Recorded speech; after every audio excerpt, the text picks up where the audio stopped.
meine Damen und Herren, ich möchte heute über einen Versuch zur Theorie der Elementarteilchen, einer einheitlichen Theorie der Elementarteilchen sprechen. Und ich möchte zunächst vielleicht ein paar Worte sagen über die Physiker, die daran mitgearbeitet haben.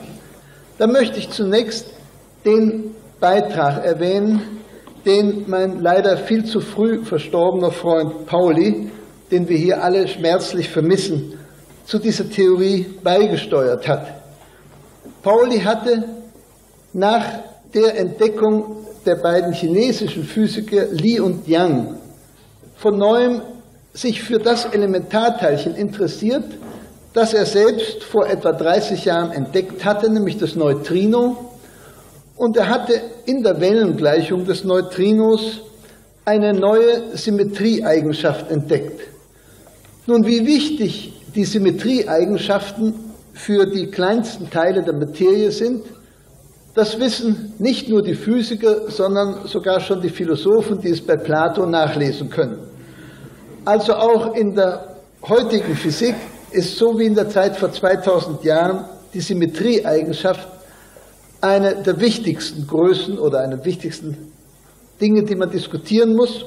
Und Pauli hatte, wie gesagt, also eine neue Symmetrieeigenschaft in der Neutrino-Wellengleichung entdeckt. Etwa um die gleiche Zeit oder schon auch Jahre vorher hatten wir uns in unserem Göttinger Kreis mit der nichtlinearen Spinor-Theorie beschäftigt, die als ein Modell für eine spätere Theorie der Elementarteilchen gedacht war. Nach der Entdeckung von Li und Yang hatte ich versucht, die Gedanken von Li und Yang auch in diese nichtlineare Spinor-Theorie einzuarbeiten und war dabei auf eine Gleichung gestoßen, die mir als besonders einfach einleuchtete, eigentlich noch einfacher als die Gleichung, die ich vorher untersucht hatte. Und als ich über diese Gleichung in Genf vorgetragen hatte, vor etwa 2 Jahren, habe ich hinterher Pauli in Zürich besucht. Und Pauli entdeckte dann sofort, dass die neue Gleichung auch für seine Symmetriegruppe invariant war. Und damit entstand nun zum ersten Mal die Möglichkeit, dass diese außerordentlich einfache Gleichung, oder ich möchte sagen in einem gewissen Sinn sehr einfache Gleichung, tatsächlich das ganze Geschehen der Elementarteilchen umfassen könnte. Pauli war dann zunächst für diese neue Möglichkeit ungeheuer begeistert, war aber dann hinterher auch wieder sehr enttäuscht, weil sich doch noch Schwierigkeiten herausstellten, die er zunächst nicht lösen oder beantworten konnte. Wir haben dann vor einem Jahr in Genf viel über diese Gleichung diskutiert und noch ausführlicher in Italien, in Varenna, auf der sogenannten Sommerschule der italienischen Physiker und waren über alle die Einzelheiten der Theorie, die schon ausgearbeitet waren, völlig einig. Aber Pauli beurteilte die späteren Möglichkeiten im Ganzen wohl pessimistischer als ich. Aber leider ist er eben über der Diskussion, die wir immer in Briefen zusammenführten, im Dezember gestorben. Inzwischen ist noch eine Menge mathematische Arbeit im Zusammenhang mit dieser Gleichung geleistet worden. Und ich möchte gleich hier auch die Namen meiner Münchner Mitarbeiter nennen. Das sind die Herren Dr. Dürr, Dr. Mitter, Dr. Schlieder und Dr. Yamasaki. Wenn ich nun also heute über dieses Gebiet oder richtiger über die neuen Ergebnisse dieses Gebiets vortrage, dann möchte ich das so einteilen. Ich möchte zunächst die Grundgedanken dieser Theorie von sehr allgemeinen Gesichtspunkten aus erläutern. Ich will aber dann nicht auf die mathematischen Einzelheiten eingehen, die in einem so großen Kreis doch schwer verständlich wären, will aber die Schwierigkeiten, die noch vor einem Jahr in dieser Theorie bestanden, etwas ausführlicher erwähnen und auch sagen, welche Antworten wir jetzt auf diese Schwierigkeiten geben zu können glauben. Und dann will ich auf die neueren Ergebnisse eingehen, die eben von den eben genannten Mitarbeitern und mir ausgearbeitet worden sind und die in den Einzelheiten jetzt wahrscheinlich in wenigen Tagen in einer deutschen Zeitschrift erscheinen werden. Also zunächst, was sind die Grundgedanken dieser Theorie? Da darf ich, um die Fragestellung zu erläutern, vielleicht ums erste Bild bitten. An diesem Bild können Sie, die Reihenfolge ist falsch, könnten Sie, ja. Also an diesem Bild, das den Physikern in der Art durchaus bekannt ist, möchte ich kurz erläutern, um was für ein Problem es sich handelt. Der Physiker untersucht die Elementarteilchen, indem er sehr energiereiche Elementarteilchen, die er entweder aus großen Maschinen oder aus der kosmischen Strahlung bezieht, indem er diese Teilchen auf andere Teilchen oder auf Atomkerne treffen lässt, die Teilchen zertrümmern den Atomkern und erzeugen dabei neue Teilchen. Ich will an dem einen Beispiel, das hier in der Fotografie zu sehen ist, kurz erläutern, um was es sich dabei etwa handelt. Also zum Beispiel von links oben trifft hier ein Proton auf einen Atomkern. Sie sehen, dass aus diesem Atomkern eine Menge Teilchen ausgeschleudert werden. Das meiste, nämlich diese ziemlich dicken schwarzen Spuren, das sind Protonen, die vorher als Bausteine in dem Atomkern drin waren. Aber es gibt auch einzelne dünnere Spuren und zum Beispiel bemerken Sie eine senkrecht nach unten gehende Spur. Das ist nun ein Elementarteilchen von einer Art, wie es erst vor etwa 6 bis 8 Jahren entdeckt worden ist, ein sogenanntes Tau-Meson. Ich darf vielleicht dazu erwähnen, die Aufnahme hier stammt von einer Ballonexpedition, die von englischen, italienischen Physikern und unseren Physikern aus unserem Institut gemeinsam in Sardinien, in Italien gewonnen worden ist. Also fotografische Platten werden in große Höhen geschickt und werden dort der Wirkung der kosmischen Strahlung ausgesetzt und nachher wird bei einer mikroskopischen Untersuchung der Platte ein solches Bild gewonnen. Also dieses senkrecht nach unten gehende Elementarteilchen, das Tau-Meson, läuft nun in der fotografischen Platte weiter und es ist dann an einer späteren Stelle nochmal fotografiert. Sie sehen das rechts. Auch rechts kommt dieses Teilchen wieder von oben und macht dann an der Stelle, wo seine Bahn dicker wird und eine Krümmung zeigt, macht es ein paar Zusammenstöße, die man kaum merkt in der Platte und kommt dann schließlich zur Ruhe. Nachdem es zur Ruhe gekommen ist, zerfällt es in 3 weitere Teilchen, sogenannte Pi-Mesonen. Jedes dieser Pi-Mesonen zerfällt wieder in ein My-Meson und ein nicht sichtbares Neutrino. Das My-Meson zerfällt wieder in ein Elektron und in 2 nicht sichtbare Neutrinos. Nun, Sie sehen also an diesem einen Beispiel, dass in einem solchen Zertrümmerungsprozess Elementarteilchen entstehen, wieder radioaktiv zerfallen, dabei in andere Teilchen übergehen und so weiter. Dieses spezielle Bild, was hier ausgewählt worden ist, zeigt auch noch ein anderes Elementarteilchen, dessen Entdeckung noch etwas später war, ich glaube vor etwa 5 Jahren. Das ist ein sogenanntes Sigma-Hyperon, also ein Teilchen schwerer als ein Proton. Es bewegt sich genau nach rechts in dem linken Bild. Also es ist eine dicke schwarze Spur und am Ende dieser Spur zerfällt dieses Teilchen in ein Pi-Meson und in ein Neutron. Ich bitte um Licht. Also dieses Bild sollte nur illustrieren, was die experimentellen Tatsachen sind, die hierbei zu erklären sind. Wir sehen in den Experimenten, dass bei Zusammenstößen zwischen Elementarteilchen, bei denen hinreichend viel Energie zur Verfügung steht, dass bei solchen Zusammenstößen neue Teilchen entstehen, dass diese Teilchen wieder radioaktiv zerfallen in andere Teilchen und so weiter. Ich möchte hier nicht auf die experimentellen Methoden eingehen, die nun erlauben, zu unterscheiden, warum das eine Teilchen ein Pi-Meson und das andere ein Tau-Meson ist und so weiter, sondern ich möchte aus diesem Bild einen qualitativen Schluss ziehen.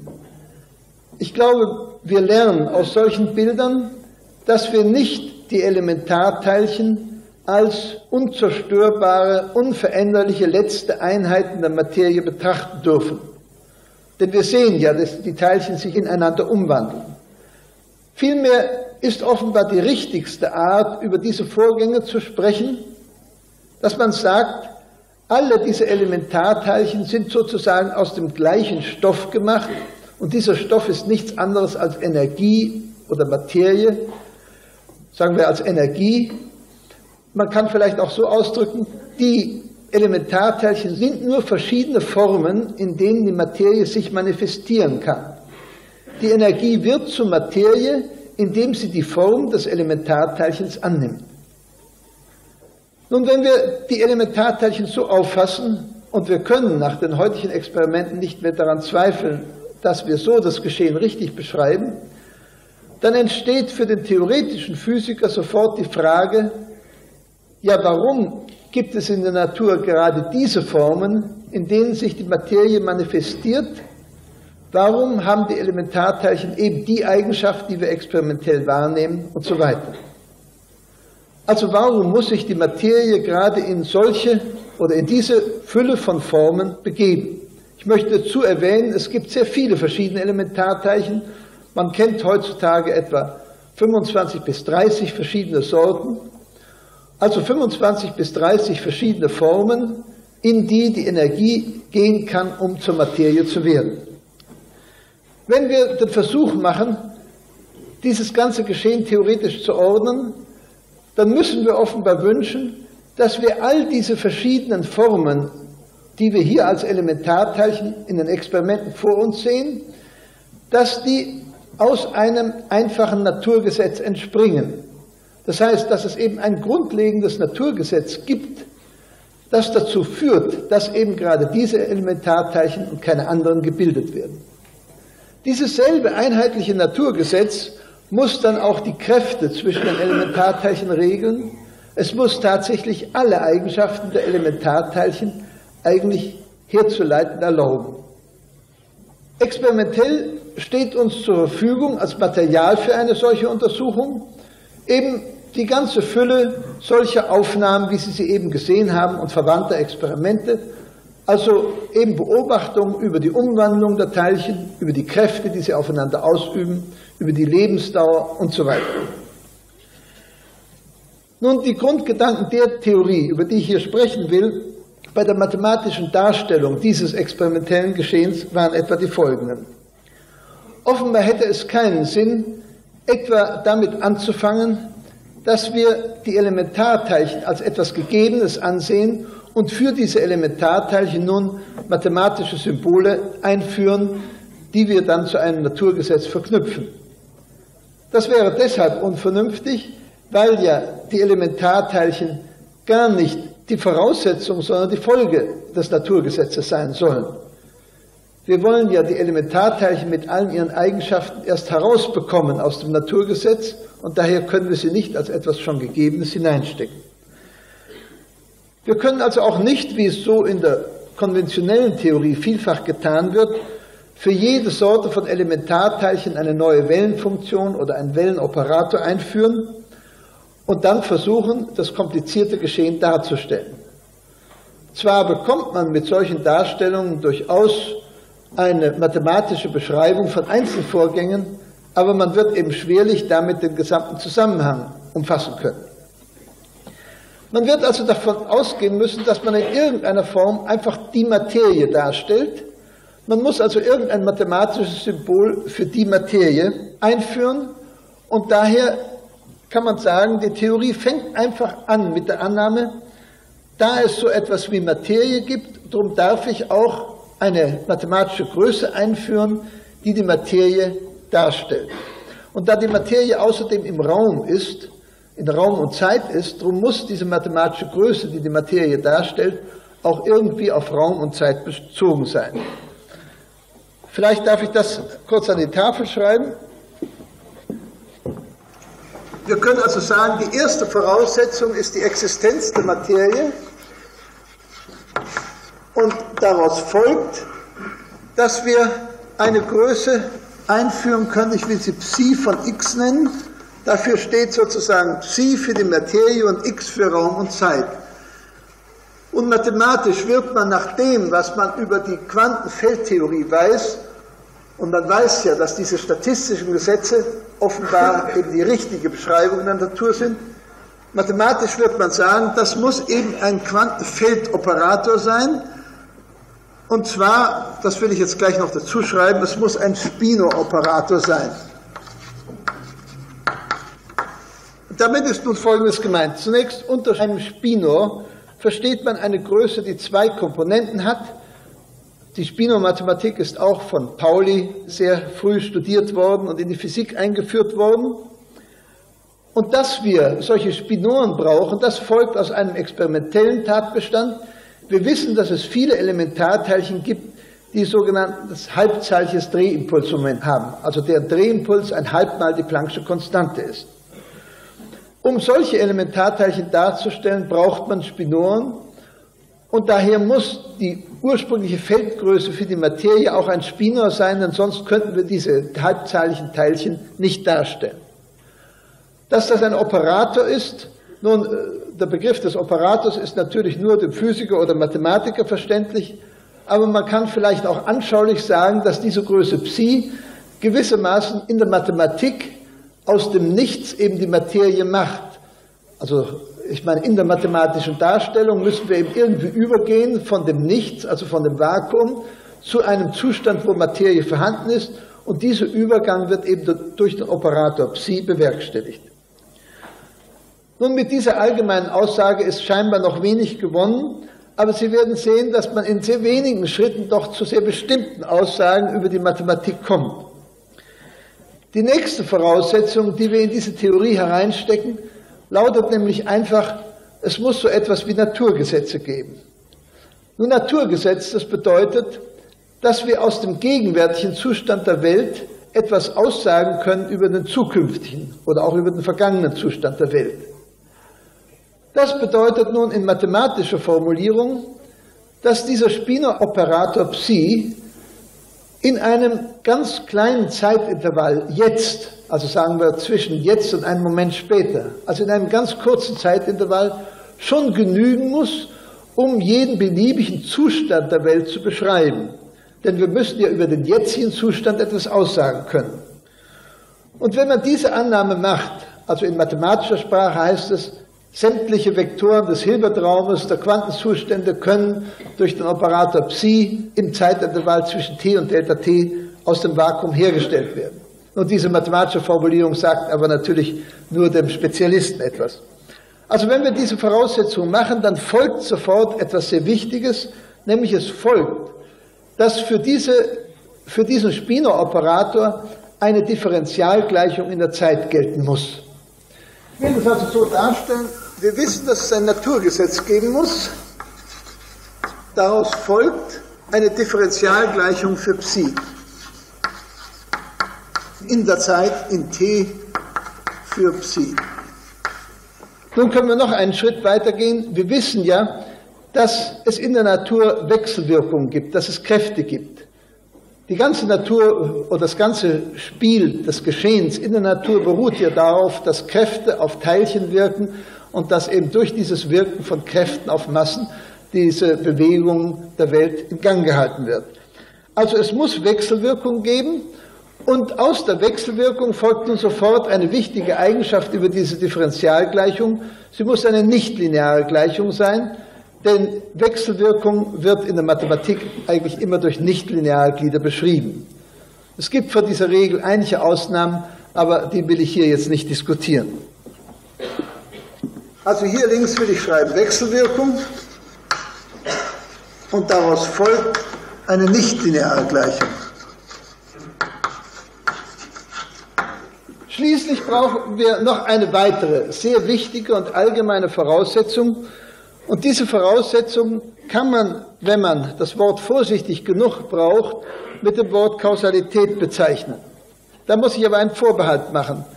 Sie wissen, dass gerade in der modernen Atomphysik die Kausalität in einem gewissen Sinne nicht mehr gilt.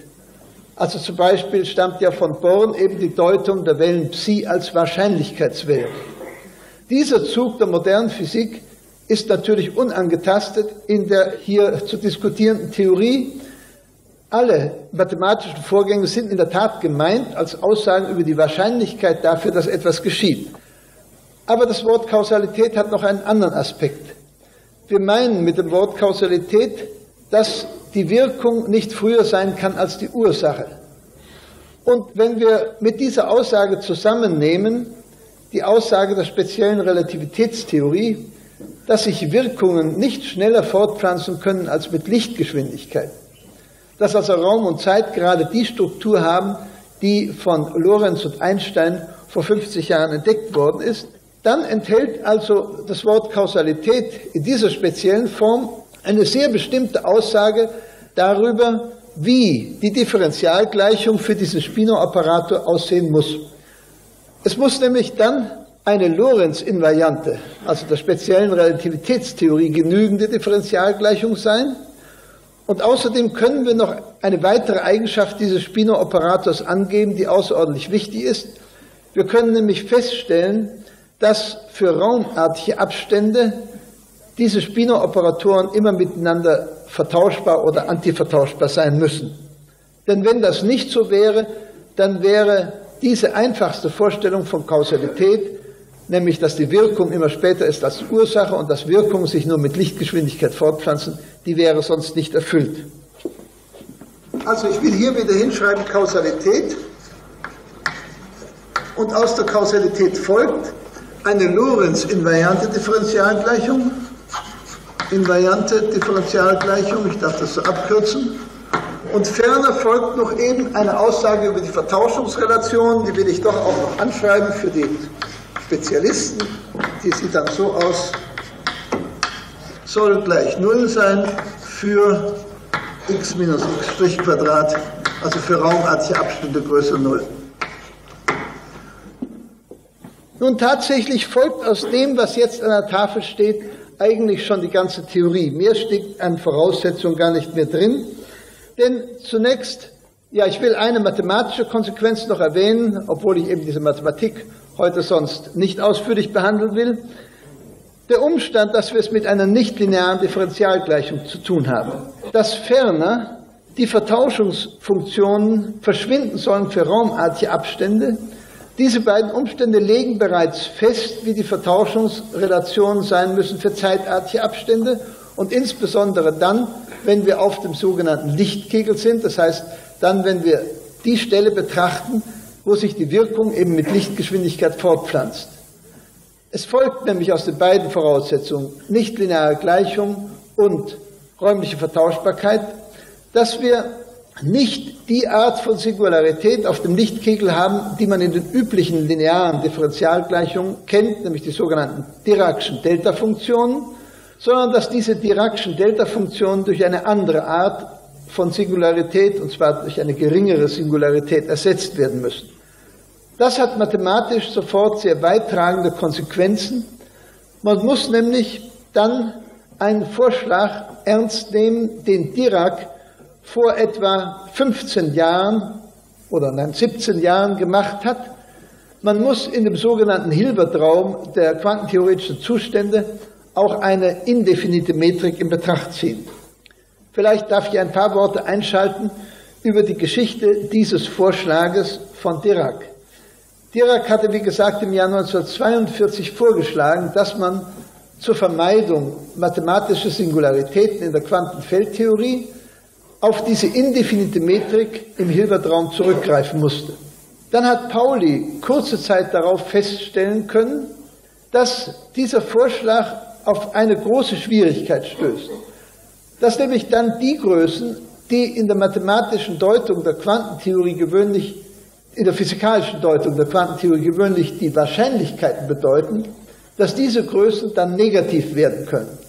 Nun, eine negative Wahrscheinlichkeit ist natürlich physikalischer Unsinn und kann nicht interpretiert werden. Daher glaubte man aufgrund dieser Untersuchung von Pauli, dass mit dieser indefiniten Metrik doch wohl nichts anzufangen sei bei der Beschreibung der Natur. Trotzdem haben wir dann eben vor etwa 8 Jahren in Göttingen diesen Vorschlag von Dirac wieder aufgegriffen und es ist gelungen, spezielle Beispiele aufzuweisen, in denen die paulische Schwierigkeit eben doch nicht auftritt. Also man weiß zumindest jetzt, dass es bestimmte Fälle gibt, in denen die paulische Schwierigkeit nicht aufzutreten braucht, sodass eben doch die Einführung der indefiniten Metrik nicht von vornherein eine unüberwindliche Schwierigkeit für eine Theorie darstellt. Wenn man diese Voraussetzungen, so wie sie an der Tafel stehen, jetzt ernst nimmt, dann kann man einfach sagen, ja, jetzt versuchen wir aus diesen Voraussetzungen ein Naturgesetz zu formulieren und dann müssen wir nachsehen, ob es etwa die wirkliche Welt der Elementarteilchen darstellen kann. Wir müssen also eine nichtlineare Differentialgleichung nehmen, die Lorentz-invariant ist, die für einen Spinor-Operator Psi von x gilt und Die einfachste mögliche Gleichung dieser Art ist die Gleichung, die ich jetzt im nächsten Bild zeigen will. Darf ich um das nächste Bild bitten? Das ist also, ja, das ist diese Gleichung. Die sieht, so wie sie da steht, noch etwas kompliziert aus. Es kommen in ihr diese von Dirac eingeführten Matrizen Gamma μ und Gamma 5 vor.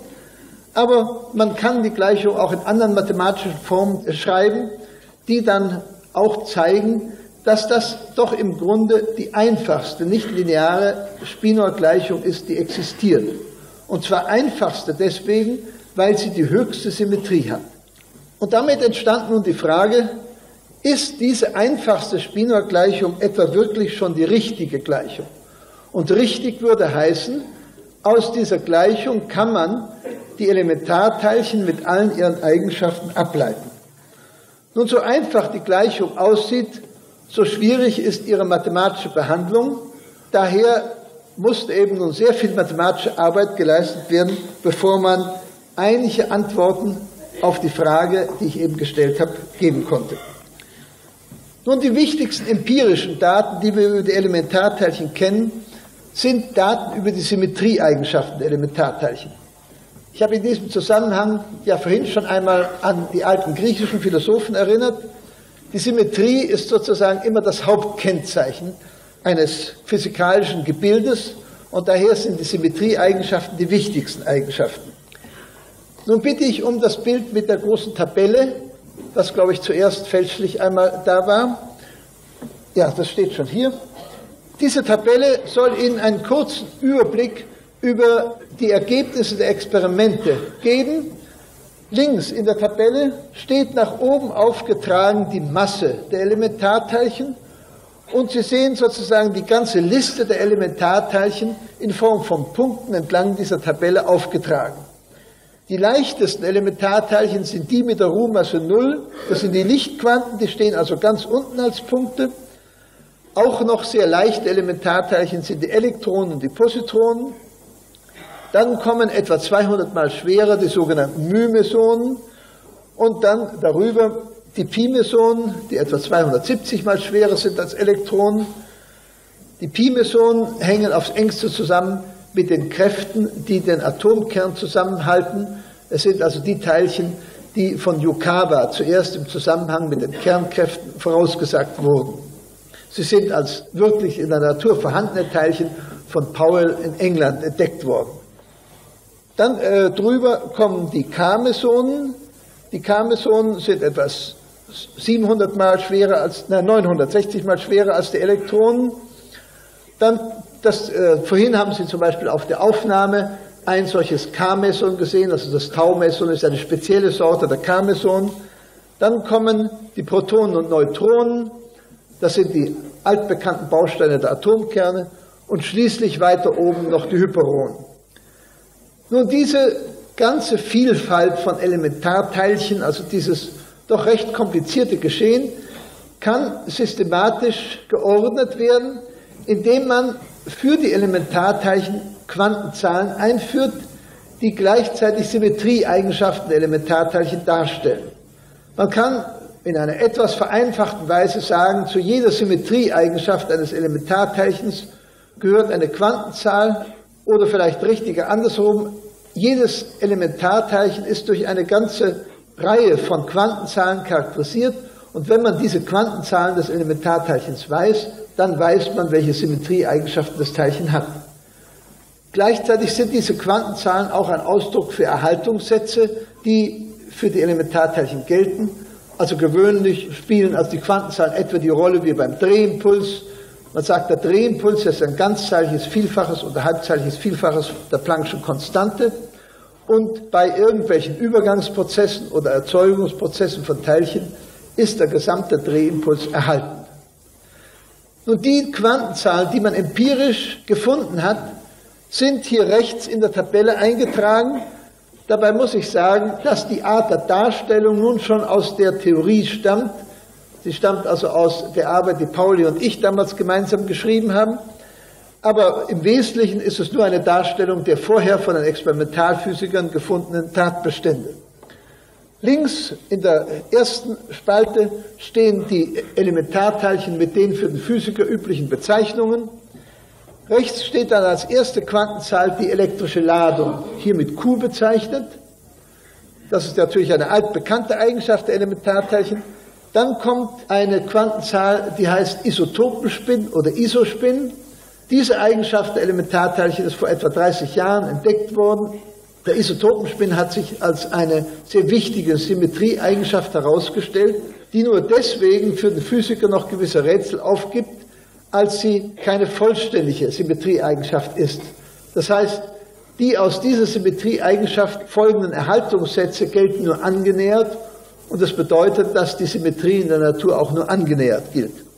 Dann kommt eine weitere Quantenzahl, die hier mit L bezeichnet ist, über die ich später noch etwas sagen will. Dann kommt eine Quantenzahl groß N, das ist die sogenannte Baryonladung oder Baryonenzahl. Die ist zum Beispiel für Proton und Neutron 1, aber für Elektron oder Mymeson 0.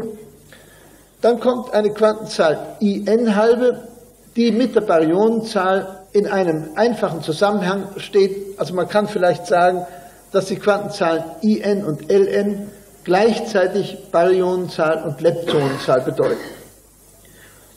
Also empirisch kommt man zu einer solchen Tabelle von Quantenzahlen. Einige sind dabei noch weggelassen, also zum Beispiel der Drehimpuls ist hier nicht aufgeführt. Und für den Physiker entsteht also jetzt die Frage, also für den Theoretiker entsteht die Frage, kann man alle diese Quantenzahlen durch die Symmetrieeigenschaft dieser als Versuch hingeschriebenen Materiewellengleichung erklären? Um die Frage zu beantworten, muss man untersuchen, welche Symmetrieeigenschaft die Gleichung selbst hat. Das heißt, gegenüber welchen Transformationen die Gleichung invariant ist. Und ich hatte schon gesagt, die Gleichung muss invariant sein gegenüber der Lorentz-Transformation. Das ist notwendig, damit die Struktur von Raum und Zeit, die wir seit Einstein kennen, eben richtig dargestellt ist. Tatsächlich ist also die Gleichung auch invariant gegenüber der ganzen inhomogenen Lorentz-Gruppe. Und aus dieser Invarianz folgen dann die üblichen Erhaltungssätze für Energie, Impuls, Drehimpuls, Schwerpunktsbewegung und so weiter. Es hat man aber noch lange nicht alle die Symmetrieeigenschaften und etwa diese Quantenzahlen dargestellt, die hier stehen. Eine sehr wichtige weitere Quantenzahl ist eben der Isotopenspin, der vor etwa 30 Jahren entdeckt wurde. Und ich sagte ja schon vorher, dass Pauli in der Neutrinowellengleichung eine neue Symmetrieeigenschaft, eben die von ihm gefundenen Transformationen, nachgewiesen hatte. Und Gürsey hat dann, übrigens auch nach einem Vorläufer Schrempp, den ich hier erwähnen möchte, diese Gruppe mit dem Isotopenspin in Verbindung gebracht. Vielleicht darf ich das nächste Bild zeigen, da stehen diese paulischen Transformationsformeln drauf. Also die Gleichung ist auch invariant für diese von Pauli gefundenen Transformationen, und Gürsey hat eben zeigen können, dass diese Transformationen nun die Quantenzahl Isotopenspin oder Isospin darzustellen gestatten. Also ein Teil der Quantenzahlen, die Sie empirisch auf dem Bild gesehen haben, ist damit auch erklärt. Die untere Gruppe, jetzt muss ich noch dazu sagen, der historischen Korrektheit willen, die untere Transformation ist zuerst von Tuschek aufgefunden worden, und Tuschek hat schon darauf aufmerksam gemacht, dass man sie eventuell mit der Baryonenzahl in Verbindung bringen kann. Nun, wenn man diese ganzen Transformationen eben nun als echte Transformationseigenschaft der Gleichung erkannt hat, so folgt daraus, dass man einen Teil der Quantenzahlen, die in der Tabelle standen, auch wirklich erklären kann. Es bleiben aber noch zwei Quantenzahlen über, die zunächst Schwierigkeiten gemacht haben, und die Schwierigkeiten, von denen ich vorhin sprach, die noch vor einem Jahr in dieser Theorie bestanden, hatten eben mit der Existenz dieser beiden Quantenzahlen zu tun. Ich komme also damit jetzt auf diese Frage der Schwierigkeiten. Die Quantenzahlentabelle, die Sie vorhin gesehen haben, enthält noch zwei Quantenzahlen, die dort LQ und LN genannt waren. Und von denen muss mindestens eine Quantenzahl noch alle Werte von minusunendlich bis plusunendlich durchlaufen können. Und das bedeutet, dass es noch eine weitere Transformationseigenschaft der Gleichung geben muss, wenn die Gleichung richtig ist, die von derselben Art ist wie die Möglichkeit, sagen wir mal, um eine Achse herum zu drehen. Also eine einparametrische, kontinuierliche Transformationsgruppe. Daneben gibt es noch sozusagen die Differenz zwischen Ln und Lq, Das ist eine Quantenzahl, die man auch die Seltsamkeit der Teilchen genannt hat. Also die charakterisiert etwa die K-Mesonen im Gegensatz zu den Pi-Mesonen. Diese Seltsamkeit ist eine Quantenzahl, die braucht nicht alle Werte von minusunendlich bis plusunendlich durchlaufen. Die ist offenbar nur ein paar Werte fähig, also die kann die Werte 0, 1 und 2 plus minus annehmen. Für diese Quantenzahl würde es ausreichen, diskrete Transformationsgruppen noch zu haben. Nun tatsächlich ist die Gleichung aber auch noch invariant für eine weitere einparametrische Gruppe, das ist die sogenannte Skalentransformation. Ich darf sie an die Tafel schreiben, ich habe sie nicht im Bild da. Psi von x und L, L ist die Größe, die in der Gleichung vorkommt, kann übergehen in Eta hoch 3 halbe mal Psi von x Eta und L Eta. Anschaulich gesprochen, es kann sich sozusagen die ganze Welt ausdehnen oder zusammenziehen und das würde man nicht merken, wenn die ganze Transformation ähnlich erfolgte. Dass eine solche Transformation der Skala denkbar ist, ist auch schon sehr früh erkannt worden. Also bei einem Besuch in Jugoslawien wurde mir berichtet, dass schon der jugoslawische Philosoph Boskovic im 18. Jahrhundert die Idee dieser Transformation gehabt hat. Nur diese Transformation ist also tatsächlich auch in dieser Gleichung enthalten und die scheint nun auszureichen, um wenigstens die eine dieser beiden Quantenzahlen zu erklären. Und für die Erklärung der sogenannten Strangeness, der Seltsamkeit, werden wahrscheinlich die diskreten Transformationseigenschaften der Gleichung, von denen es mehrere gibt, ausreichen. Insofern kann man also auf diese erste Schwierigkeit jetzt eine durchaus befriedigende Antwort geben. Eine zweite, noch größere Schwierigkeit bestand darin, dass es Teilchen, eben seltsame Teilchen gibt, die einen halbzahligen Isotopenspin haben und gleichzeitig einen ganzzahligen gewöhnlichen Spin. Oder umgekehrt einen ganzzahligen Isospin und einen halbzahligen gewöhnlichen Spin. Das war nun zunächst nach einer solchen Theorie gar nicht verständlich, denn der Operator Psi erzeugt sozusagen immer einen halbzahligen Spin. Wenn er also eine ungerade Anzahl von Malen angewandt wird, dann erzeugt er eben in beiden Spinarten eine halbe Zahl und wenn eine gerade Anzahl von Malen angewandt wird, erzeugt er eine ganze Zahl. Nun, dieses Problem hängt zusammen mit einem anderen sehr merkwürdigen Problem, was auch ich vorhin schon kurz gestreift habe, dass ja gewisse Symmetrien